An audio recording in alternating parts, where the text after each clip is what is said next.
Por los pelos, por el error de un diputado del PP, que el PP dice que fue un error informático, con el voto en contra de los diputados de UPN que dijeron que votarían a favor, en medio de una nueva y esta vez inesperada bronca, con un lío por el que al principio fue que no. No queda derogado el Real Decreto Ley.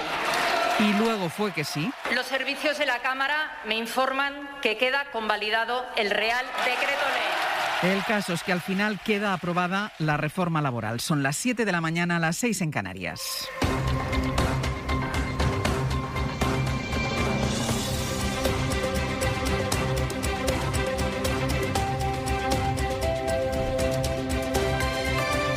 En la cadena SER, Hoy por Hoy, con Ángeles Barceló. Hola, muy buenos días. Aunque por azar fue un día Rubicón para el Gobierno, escribe esta mañana Xavier Vidal-Folk en El País, y fue un día clave, sin duda. La ley más trascendente, la que el Gobierno había logrado pactar con sindicatos y con patronal, la que quería Bruselas, salió adelante por azar o por accidente. José Luis Astreola. Hola, buenos días. Los dos diputados de UPN que dijeron que iban a votar a favor acabaron votando en contra de esa reforma. Ellos se niegan a entregar el acta. Sergio Sayes estuvo anoche en la SER. Simplemente se nos dijo que la directriz de voto era así, una directriz que no compartimos y que por tanto hemos decidido votar lo que en conciencia creíamos los dos que teníamos que votar. Eso hubiese decantado la votación, hubiera tumbado la reforma, pero sucedió que un diputado del PP, Alberto Casero, votó telemáticamente y lo hizo a favor de la reforma. Sostiene el PP que eso fue por un error informático, no humano, y anuncia un recurso ante el Constitucional. Un error informático que lleva a una convalidación que de otra manera no pudiera haberse producido. Pero en cambio, en el Congreso alegan que no hay margen para ese error informático porque el sistema repregunta para confirmar al diputado si está seguro de lo que va a votar en su ordenador, y el equipo expide un comprobante del voto. Los diputados del PP gritaron tongo y dictadura. En el PSOE se preguntan, sin embargo, por qué cuando se dio por derogada la reforma, los diputados del PP se pusieron a aplaudir a los de UPN. Se pregunta Héctor Gómez, el portavoz socialista, si el PP ya sabía lo que iba a pasar y reprochaba anoche en Hora 25 que el PP abone ahora las sospechas sobre la votación y sobre lo que ha sucedido en la Cámara. Es un disparate estar afirmando esto y lanzando esto a la opinión pública. No tiene espacio para trasladar un error informático. ¿Qué error informático? Ha votado lo que ha votado. Tiene que asumir, en todo caso, el voto que ha lanzado y punto, y ya está. Si es que no tiene más recorrido. Entrevistaremos esta mañana al presidente de UPN para saber qué es lo que había acordado con el PSOE y qué garantías tenía de que sus diputados iban a acatar la disciplina de voto. Y nos preguntaremos qué pasa en la legislatura después de este Rubicón, cómo afectará esta nueva polémica a un escenario ya condicionado por la campaña electoral en Castilla y León y sobre todo en qué situación queda el Gobierno. Porque ayer, sin sus socios habituales, sin Esquerra, sin el PNV, quedó a expensas de ese error para sacar adelante la reforma. Había alivio anoche a la ministra de Trabajo. Un día de muchísima felicidad y tras 10 años de lucha de muchos trabajadores y trabajadoras en nuestro país, hoy por fin tenemos una norma que efectivamente tras 40 años recupera derechos. Por tanto, hoy es el día de los trabajadores y trabajadoras de nuestro país. El viernes vendrá muy marcado por los efectos de esta convulsa votación en la Cámara, pero la verdad es que el día viene con varias noticias de mucho interés. En la crónica exterior, por ejemplo, lo más relevante es la operación de Estados Unidos para abatir al líder de Estado Islámico. Se suicidó, según el Pentágono, ante el asedio militar. Washington, Víctor Sancho. Hacía semanas que los servicios de inteligencia de Estados Unidos habían ubicado a Abu Ibrahim al-Hachemi al-Quraishi en el norte de Siria.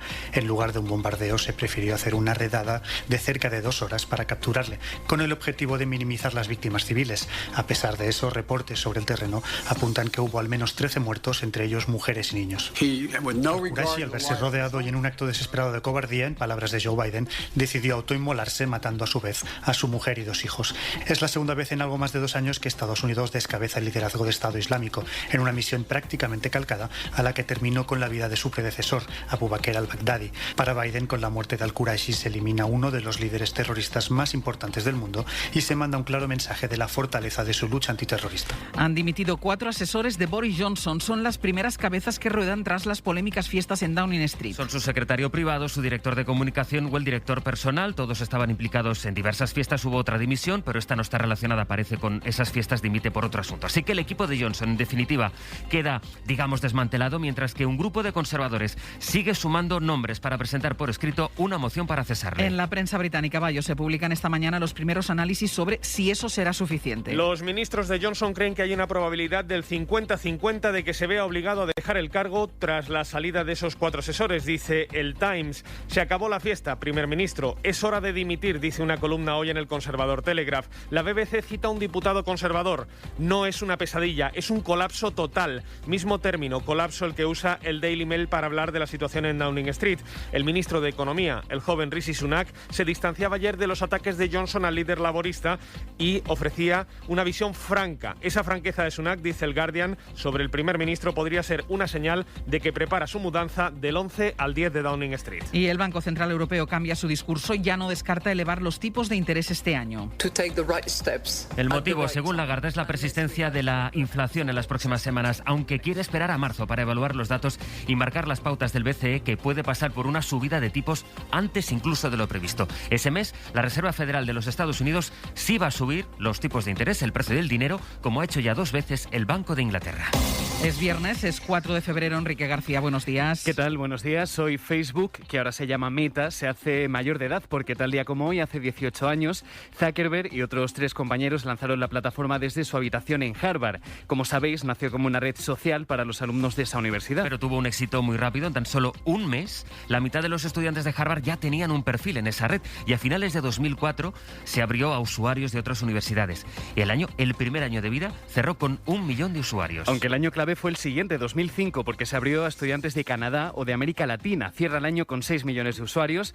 Un año después, en 2006, la red se abre para todo el mundo. En 2009 se convierte en la plataforma más utilizada y en 2010 se convierte en la tercera empresa digital más importante de Estados Unidos. Lo cierto es que llega a la mayoría de edad después de una crisis reputacional con un récord en los beneficios de Meta durante 2021, porque cerró con 118.000 millones de dólares más que el año pasado, pero con la resaca de un cierre en bolsa muy a la baja, podemos decir que histórico, ¿no, Enrique? Sí, porque Meta sufrió ayer la peor caída en bolsa que ha experimentado una compañía en Estados Unidos, con una caída de casi un 27%. En una sola jornada, Meta perdió casi 240.000 millones de dólares. Resaca complicada. ¿Con qué tiempo comenzamos el fin de semana? Pues hoy las máximas bajan un poco en el norte y en el interior de la península, pero en el resto del país, en el sur o en el Mediterráneo, de nuevo vamos a tener valores muy por encima de los habituales, con 25 grados en Málaga o en Murcia, algo menos, en torno a los 20 en Alicante o en Valencia. Sol en casi todo el país, salvo en el Cantábrico, porque hoy entra un frente que va a dejar algunos chubascos débiles en la vertiente cantábrica al final del día. 1 minuto y seguimos.